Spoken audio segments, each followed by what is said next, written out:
Hello, welcome to Gardenville.tv. Here we are now in Joe Douglas's fabulous garden, and we're filming. He's got a whole vegetable area done, which you're going to see in a lot of our clips following this series. But we're just going to show you his little greenhouse, which is just so handy, isn't it, Susan? It's terrific. It's reinforced plastic, is it, Joe? Yeah. That's all it is. Yeah. That's With a roll-up door. Commercially available. And tied down, because the winds we've been having recently would take anything off. Yeah. Mine's flittered. I have a tiny cupboard and it's absolutely flittered. It's gone. Yeah. So Joe, what would you be growing in there now? You know, I mean, for somebody like you who loves to grow your own vegetables and bring things on or rescue plants, as you said, you know, would you use a greenhouse like this a lot? I use it a lot. I mean, mainly I use this.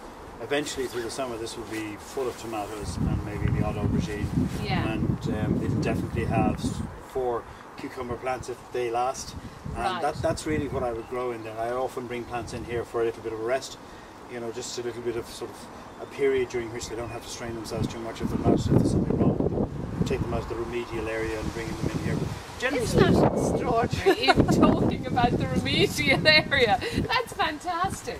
But no, generally speaking, I would just grow food for consumption in here. Right. That's what it's there. That's what it's about. The chilies in there, or that's what it's about. The ginger, that's what it's about. Now the ginger, just by the way, I mean, you have to tell the camera, what do you call the ginger? I think this is actually first class. I just have two pots of ginger, one called Fred and one called Ginger. I just thought it kind of fitted very well, and we'll be able to tell the difference between them when they grow.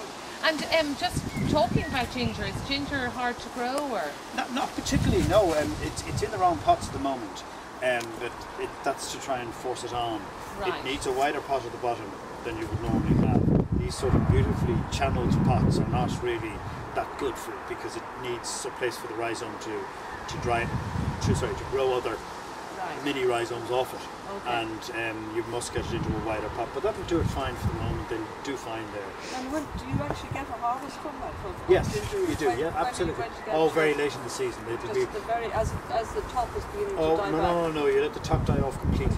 Completely Die off. But you must stop watering it probably 3 to 4 weeks before the top starts to die off. Okay. And it forces it to put out other roots.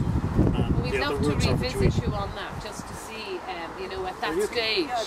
Yeah, it'd be fascinating. To see, you know, how it does grow like that, and leaving it to sort of starve from water. And you leave it the whole time in the greenhouse. Yes. Even on hot days or anything. Summer, bring it out. Sometimes yes. I mean, I'll always bring the plants that can move out during a hot day, but we don't get that many of them, and you couldn't rely on it. Without this, there'll be no ginger. Yeah. Fred and Ginger will be homeless without this. But a great thing to have in the garden. If you've got something that you'd like to show us, or you know, keep in touch with us about ginger, do contact us at gardenville.tv. You can email us, Twitter us, blog us. We'd love to hear from you.